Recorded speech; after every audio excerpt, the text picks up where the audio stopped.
Smoke drifts through the shattered skyline of Berlin. It's May 1945. The war that consumed the world is finally collapsing under its own weight. Soldiers wander through ruins that used to be streets. Walls echo with silence where once there was command and chaos. Beneath the city, hidden chambers still hum with forgotten machines. And deep inside one of them, sealed behind concrete and steel, a cache of documents waits, untouched for nearly 80 years. They speak of a secret program, a last desperate gamble born in the dying days of the Reich. Tonight, we open that vault and uncover what history tried to erase. Chapter 1. The Forgotten Vault Beneath Kummersdorf. Before the smoke and surrender, before Berlin was a ruin, Germany was a machine, one built on precision, loyalty, and fear. By the late 1930s, the hum of progress had turned into the growl of preparation. The streets of Munich and Hamburg glowed with banners and marching boots. The air was heavy with the rhythm of speeches, with promises of destiny and dominance. Ordinary citizens looked to the horizon and saw both pride and dread. A nation hurtling forward, unstoppable and blind. At the center of this momentum stood a network of research stations: Kummersdorf, Peenemünde, Ohrdruf, places where science and war fused into something darker. Engineers worked behind electrified fences, designing weapons the world had never seen. They were told they were building the future. In truth, they were building ghosts. Kummersdorf, a quiet testing site south of Berlin, had long been the cradle of German innovation. It began as an artillery range before the First World War, but by the time the Nazis rose to power, it had become a laboratory of impossible ambition. Rocket engines thundered in its tunnels. Chemical experiments scorched its floors. The place was remote, surrounded by pine forests that muffled the sound of secrets. The locals called it the Forbidden Woods. On paper, Kummersdorf existed for research in propulsion and munitions, but whispers from the era tell another story. One of late-night train deliveries, of scientists moved under armed escort, of experiments that even the Wehrmacht's own command didn't fully understand. When Allied reconnaissance planes flew overhead, they saw little more than sheds and smoke. But underground, that's where the real work took place. By 1942, the war had turned. The Eastern Front bled men and machines. Cities burned under Allied bombs. Inside the German command, desperation began to replace confidence. Hitler demanded miracles from his scientists. Wunderwaffe, he called them, wonder weapons. He believed they could reverse the inevitable. So, orders came down through coded telegrams. Every facility was to pursue decisive solutions, the kind that could end the war in a single strike. At Kummersdorf, that meant Project Morgenrot, Red Dawn. Few knew the name then. Fewer still survived to speak it aloud. It was an experiment meant to combine high-altitude delivery systems with volatile chemical propellants, essentially a hybrid between rocket and bomb. The scientists called it a propulsion test. The SS called it a weapon. Somewhere between the two, men disappeared. While the world's eyes were fixed on Normandy and Stalingrad, the real battles were being fought in laboratories and bunkers. Every breakthrough was shadowed by sabotage, by fear of spies, by paranoia. In a single year, 3 researchers at Kummersdorf were reported missing. Another was found dead, his notes burned, his name stricken from all records. Yet the experiments continued. Life above ground went on in muted routine. Engineers bicycled to work through misty mornings, the smell of pine and iron filling the air. Soldiers guarded perimeters, smoking in the cold dawn, while muffled detonations shook the soil beneath their boots. Inside the laboratories, the fluorescent lights buzzed endlessly, illuminating blueprints marked with the Reichsadler and the words Geheime Kommandosache, top secret. Then came the bombings. Berlin was burning, and the war's end was closing fast. Kummersdorf received its final orders: destroy everything that could not be moved. But amid the chaos, one team sealed their chamber instead. They poured concrete over the entrance, welded doors shut, and vanished into the retreating night. Officially, it was listed as an evacuation. In reality, it was an erasure. For decades, the forest swallowed what remained. Vines and soil buried the entrances. The air grew quiet again. Birds nested where soldiers once stood guard. Locals avoided the area, calling it cursed ground, though few remembered why. It wasn't until 2022, when a construction project for a new industrial park unearthed a reinforced hatch, that Kummersdorf's final secret came back to light. Workers found rusted machinery, warped blueprints, and steel canisters sealed with lead. Radiation detectors clicked faintly. Among the debris, an insignia, Project Morgenrot, still faintly visible beneath the dust. Historians and military engineers were called in. Then, quietly, intelligence agencies followed.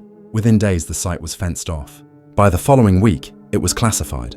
Yet whispers began again, spreading through archival circles and online forums. What was in those canisters? Why did NATO officials arrive under diplomatic silence? And why were portions of the excavation later sealed again, this time under armed guard? Before the truth could surface, the vault was closed once more, this time by modern hands. But the discovery ignited something powerful. The realization that history is never finished. The war may have ended in 1945, but some of its most dangerous ideas, buried deep beneath the soil of Kummersdorf, were still waiting to be found. Chapter 2. Operation Cold Veil, the Arctic Transmission. In the frozen silence of the high north, time holds its breath. For most of the world, the Cold War was a contest of ideologies and fear, waged in speeches and newspapers. But in the Arctic, where the ice groaned under pressure and the aurora painted the night sky, it was something else entirely. It was listening, watching, waiting. After 1945, the world split in two. Allies became adversaries almost overnight. Washington and Moscow stood face to face across oceans and continents, their mistrust sealed by the ashes of the war they had just won. Beneath the banners of peace, both sides prepared for a future that could end in a single decision. In that fragile balance, secrecy became currency. The Soviets called their northern outposts listening stations. The Americans called theirs weather labs. Both knew they were lying. From Greenland to Siberia, radar domes and signal towers rose against the ice, catching every whisper that traveled across the airwaves. It was there, in that desolate expanse, that a mystery began, one buried beneath snow and silence for half a century. In 1962, the world teetered on the brink. The Cuban Missile Crisis held every breath hostage. On television screens, families watched Kennedy's grave face warn of quarantine. In Moscow, Khrushchev's advisors whispered of retaliation. Nuclear bombers waited on runways. Submarines drifted unseen beneath the polar sea. The Arctic became more than cold. It became the line between survival and annihilation. That October, a Soviet listening post known as Station Sever 7 intercepted a strange transmission. It came from somewhere near Franz Josef Land, a cluster of icy islands between the Barents and Kara Seas. The signal was faint, broken by static, yet unmistakably military. It was traced to an American submarine, USS Pollux, and oddly, to a Norwegian research vessel drifting nearby. The two were communicating on an encrypted frequency unknown to both NATO and the KGB. Officially, the contact never happened. No report was filed, no log kept. But tapes recovered decades later tell a different story. Found in 2019, preserved under ice and time, they carried a fragment of the past, a faint voice speaking through distortion, confirming coordinates, temperature anomaly detected, initiating cold veil. Those two words, cold veil, sparked an international investigation. Declassified US Navy documents, long hidden under Arctic meteorological research, revealed that Operation Cold Veil was a joint monitoring effort between American and Norwegian intelligence. Its purpose, to track Soviet nuclear tests in the Arctic Circle. But the tapes told more. They hinted at an unreported detonation, one never listed in Soviet or Western archives. Scientists analyzing satellite data from the era found something unsettling. A burst of thermal radiation recorded by early reconnaissance satellites, originating from the Barents Sea. The signal was small, brief, but unmistakable. It wasn't natural. It wasn't an error. Something had exploded beneath the ice. The discovery challenged decades of Cold War history. If a detonation occurred, why was it hidden? Was it an accident? Or a test gone wrong? Some believed it was a Soviet prototype reactor that melted through the ice shelf. Others suggested a failed American demonstration, proof of technology that could operate undetected in sub-zero waters. But the most chilling theory came from the tapes themselves. One segment, though heavily degraded, contains a line spoken in English. Containment breached, evacuating all hands, then static, then silence. In the months following the Cuban crisis, both superpowers intensified their Arctic presence. Soviet records mention increased patrols near Franz Josef Land. American logs from the same period are heavily redacted, pages blacked out except for timestamps. One, however, escaped censorship. It reads, "Transmission failure. Pollux presumed lost under ice. Cold Veil terminated." For 50 years, the Arctic kept its secret. The ice swallowed wreckage, radio towers, and the remains of those who listened. Only in recent years, as the glaciers retreated, did the world begin to remember. Russian expedition teams in 2019 discovered the Siva 7 station, half buried in permafrost. Inside, they found sealed reels of magnetic tape labeled Directorate S, 1962. They thought it was routine intelligence. What they heard changed everything. The tapes were smuggled to Moscow. Copies leaked online months later, transcribed by anonymous users before being deleted, under national security violations. Those who heard them describe a chilling atmosphere, a mix of coded chatter, mechanical whine, and one repeated phrase: cold veil holding, pressure rising, theories multiplied. Conspiracy forums called it a cover-up of a lost nuclear test. Academics argued it was a misinterpreted geological event. But deep within both NATO and Russian intelligence, analysts quietly re-examined archived material. Some of those documents, once opened, were reclassified almost immediately. Today, fragments of Operation Cold Veil exist only in heavily sanitized reports. No physical evidence of the USS Pollux has been found. No confirmation has ever come from Washington or Oslo. Yet the discovery of the Siva 7 tapes reignited a simple, terrifying question. What else lies beneath that ice? For those who have listened to the recovered audio, the answer feels less like a mystery and more like a warning. The Arctic, once thought to be silent, still echoes, and somewhere under miles of frozen sea, a signal continues to pulse. Weak, intermittent, repeating the same coordinates as if calling out to be found again. It is said that during the Cold War, the most dangerous weapon was not the bomb, but the secret. Operation Cold Veil may be the proof, a secret buried in frost, guarded by silence and preserved by the cold, until the world was finally warm enough to hear it. Chapter 3: The Lazarus Protocol Files. In the years after the Second World War, Europe was a graveyard of ambition. Cities smoldered, governments collapsed. The victors claimed justice, yet both sides quietly scavenged the remnants of the enemy's science. Beneath the headlines of reconstruction, a new race began. Not for land, but for knowledge. And in that race, some truths were never meant to be found.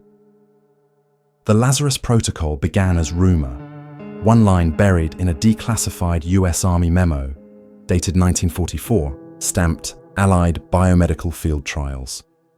The phrase was simple, almost benign, but the context was chilling. It referred to a program launched in the final years of the war, deep in southern Italy, where the Office of Strategic Services, the OSS, ran a field hospital that wasn't on any map. Its name, whispered among post-war scientists, was San Vittore. For decades, San Vittore was forgotten. The buildings decayed, the walls overgrown by vines. Locals said it was haunted by soldiers who never left. When a French historian, Elise Martin, filed a Freedom of Information request in 2021, she wasn't looking for ghosts. She was tracing the early roots of modern regenerative medicine. What she found instead were sealed morgue drawers containing canisters marked Batch 12B.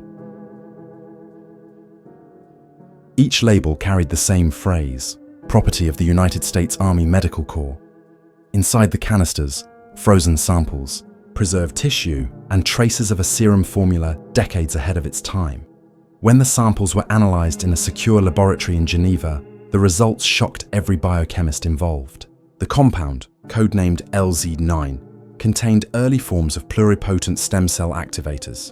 In 1944, such technology shouldn't have existed, yet the handwriting on the vials, the Allied stamps, the OSS insignia, all confirmed authenticity. Documents accompanying the find painted a grim picture. Project Lazarus. It stated, aimed to develop rapid cellular regeneration treatments for soldiers suffering catastrophic wounds. The goal, to send men back to the front within days instead of months. But field notes uncovered alongside the samples told a darker truth. Test subjects were not volunteers. Many were captured Axis prisoners, some too injured to protest, others misled into thinking they were being treated. In one surviving diary, attributed to a Dr. Harold Emmons, an OSS medical officer, a line stands out: "We are told to save lives, but whose lives are we really saving?" The entry is dated April 9th, 1945, 3 weeks before Germany's surrender. For decades, those words sat unread in a forgotten archive in Maryland. The program itself vanished from public record by 1946. Researchers were reassigned to civilian projects or absorbed into American and British pharmaceutical companies. Some appeared later under new names, leading groundbreaking studies in wound healing and transplantation. Others disappeared entirely. As Elise Martin pieced together the Lazarus documents, a pattern emerged. Funding trails linked to post-war intelligence accounts, reports exchanged between US and French military medicine divisions, and, most disturbingly, photographs, grainy, clinical, horrifying. They showed rows of cots filled with skeletal men, each tagged only by a number. Their eyes were covered. Their arms were bandaged with thick gauze soaked in some unknown solution. One of those images bore a handwritten caption: "Successful trial, 3 hours post-exposure." When the photographs leaked online in 2022, they ignited public outrage. Governments scrambled to respond. Official statements dismissed the images as post-war disinformation, though internal memos later confirmed quiet inquiries into the program's authenticity. Within months, Martin's access to the archives was revoked. The Lazarus material, her life's work, was reclassified. What she didn't surrender, she leaked. The leaks revealed chilling details. Among the signatures on the Lazarus paperwork was that of Dr. Robert Cornwell, later known for his pioneering work in organ regeneration during the 1960s. Another was a name familiar to Cold War historians: Colonel Walter Jenkins, a former OSS operative who would go on to advise early CIA biological research initiatives under Operation Paperclip. Lazarus, it seemed, had not died. It had evolved. By the late 1940s, research once confined to San Vittore resurfaced in new forms. Experiments in cellular recovery, trials with radiation-resistant organisms. The language had changed, but the intent remained: to push the limits of human endurance. The same techniques once used on prisoners of war were now recast as medical innovation. In a 1952 memorandum, one scientist described a breakthrough in tissue reconstruction, writing, "We have achieved what Lazarus promised, life reclaimed from death." The irony of the name was not lost. The myth of resurrection, rewritten in the language of science. When modern researchers examined the remaining LZ9 samples, they discovered something alarming. The serum wasn't just regenerative, it was mutagenic. Cells exposed to it regenerated rapidly but unpredictably, forming unstable structures before dying. It was a miracle that devoured itself. The experiment had worked, and failed at the same time. The men who designed it had gambled with biology itself, convinced that the war justified every sacrifice. They wrote equations where human suffering was a variable, not a consequence. Today, the San Vittore complex remains sealed under government supervision. Visitors are prohibited. The official reason: contamination risk. Yet those who have seen the inside describe walls covered with medical diagrams, faded but legible, and the faint scent of antiseptic still lingering after 8 decades. Historians like Martin continue to ask the same question that Dr. Emmons once did. Whose lives were we really saving? Because beneath the layers of secrecy and science, Project Lazarus was never about resurrection. It was about control, the ability to rebuild, reshape, and repurpose human life in the service of war. The Lazarus Protocol reminds us of a truth the world prefers to forget: that every medical miracle has a shadow, that progress and morality are often at odds, and that somewhere, buried in a forgotten hospital in southern Italy, lies proof that victory sometimes costs more than defeat ever could. Chapter 4: Echoes of Operation Silver Garden. The North Atlantic has a way of keeping secrets. Its waters are deep, dark, and mercilessly cold, an endless graveyard for ships, planes, and the men who once believed they could tame it. For decades, fishermen off the coast of Ireland spoke of a wreck they couldn't find, a blip on sonar that appeared, then vanished. No name, no record, just whispers of a British transport plane that disappeared in 1944. For the world, it was another wartime loss. For the Ministry of Defence, it was something else entirely. In 2020, a British salvage team, funded quietly by a private research grant, was mapping a trench 200 miles off the coast of Scotland. Their equipment picked up an anomaly at a depth of nearly 3,000 meters. The shape was too precise to be geological. Metallic, intact. When their cameras descended, the floodlights revealed a ghost frozen in time, a Royal Air Force transport aircraft. Its tail markings eroded but still legible. The serial number matched a flight logged as missing in action, RAF KG 799, inside the wreck. The divers found something extraordinary. Crates, perfectly sealed, stacked, and marked with a single phrase stenciled in fading white paint. Silver Garden, property of SOE, the Special Operations Executive, Britain's wartime sabotage and espionage branch. The crates were brought to the surface under armed supervision. Inside, fragments of glass containers, soil samples, and metal cylinders filled with what appeared to be dried spores. The air sampling alarms went off almost immediately. Even after decades underwater, traces of something volatile lingered. The team was ordered to halt. Within hours, military personnel arrived. The wreck was classified as a restricted site. Months later, declassified fragments of wartime correspondence confirmed the impossible. Operation Silver Garden was real. It had been approved by the War Office in early 1944, during the desperate push toward D-Day. Its purpose? To develop and deploy biological agents capable of crippling Axis agriculture. Targeted pathogens engineered to destroy crops, not people. A weapon designed to starve, rather than to bomb. The idea was horrifying in its simplicity.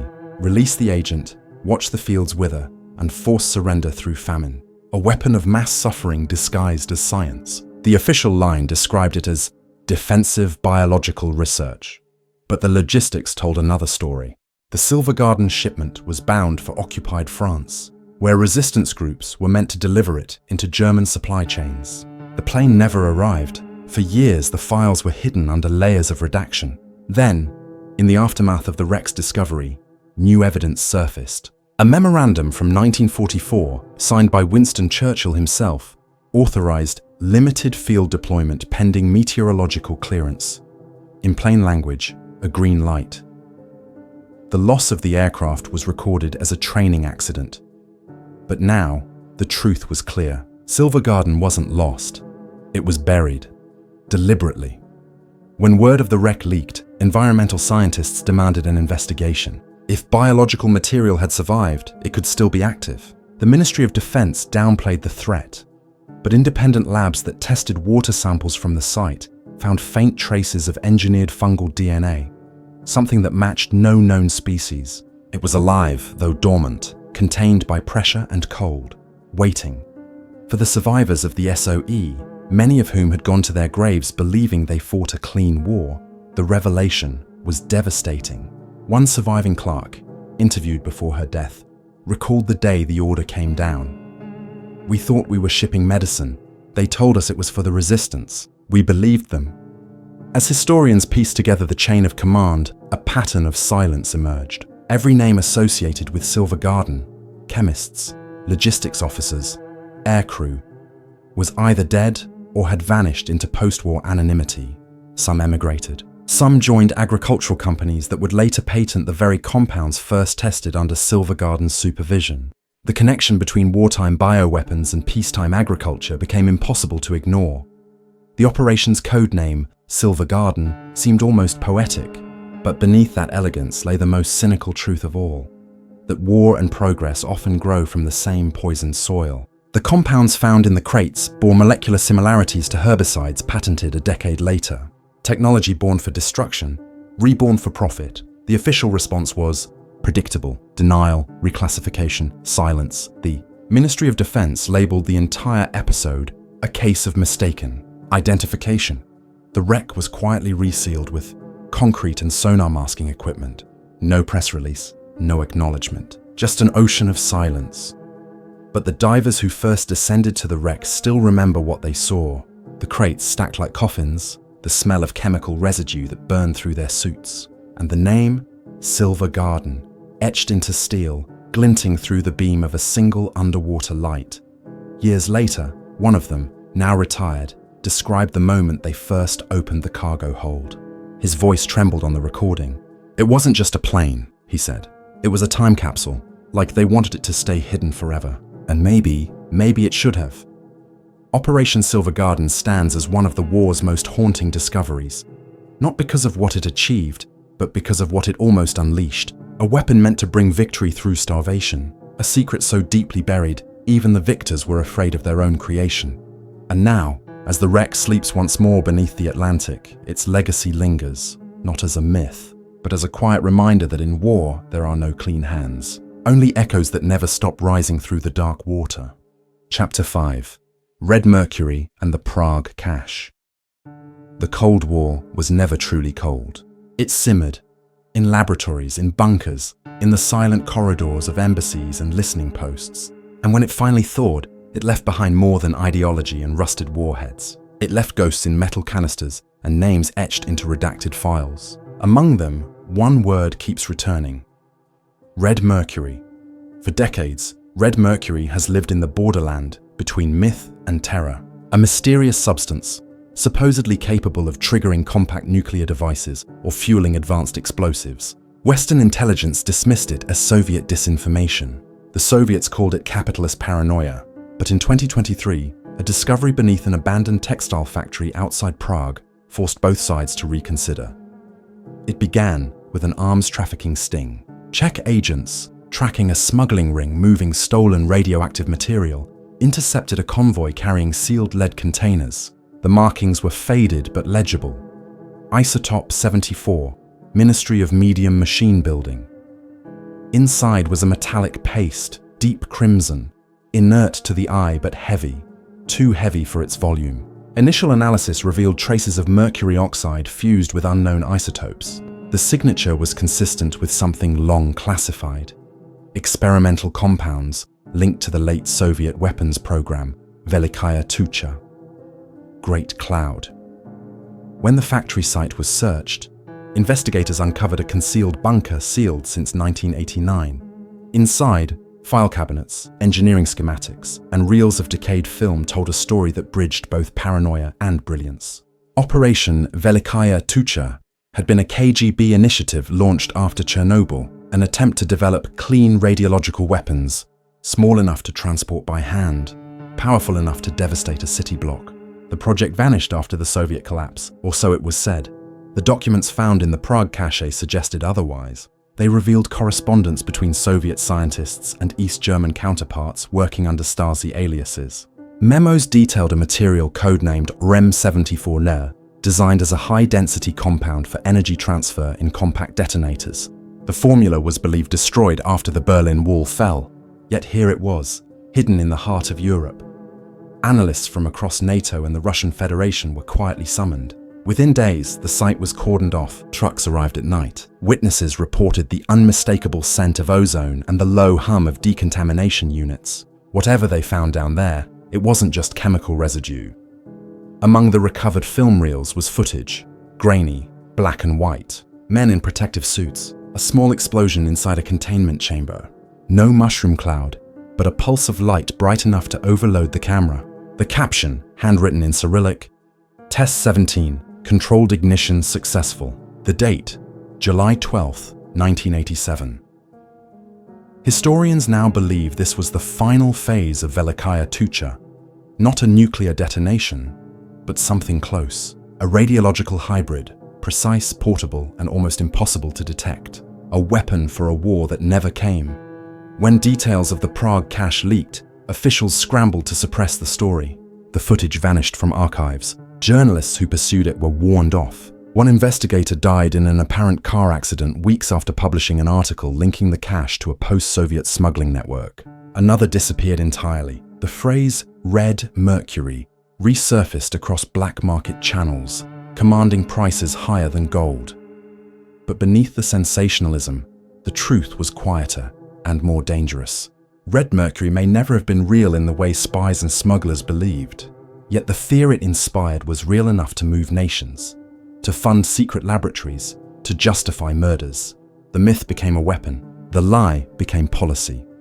Inside the Czech archives today, a single document remains accessible. A technical report titled "Properties of Composite Isotopes for Energy Amplification." Most of it is redacted, But one unedited sentence stands out. The material achieves theoretical potential. Political instability necessitates disposal. Disposal. Not destruction, not deactivation, disposal. Somewhere. When the Cold War ended, both superpowers raced to erase evidence of their own extremes.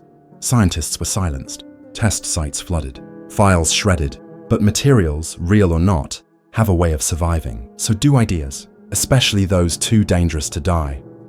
What the Prague cache revealed was not proof of Red Mercury's existence, but something far more haunting. The lengths to which human beings will go to chase the illusion of control, to build a weapon that can terrify an enemy into submission, even if that weapon exists only in imagination. Fear, after all, is cheaper than uranium. Today, the bunker remains sealed, buried beneath the same soil that once hid the Warsaw Pact's most secret ambitions. Officially, it's just a contaminated industrial site. Unofficially, it's a reminder. Because if history has taught us anything, it's that every time we bury our past, someone eventually digs it up. The Cold War's final secret wasn't a bomb or a formula. It was the idea that power could be absolute, that control could be permanent. But the Prague cache, like so many other rediscoveries, proves the opposite. Nothing stays buried forever. The ice melts, the files surface, the lies decay, and in the quiet of some forgotten bunker, the truth waits. Patient, heavy, and still faintly glowing red.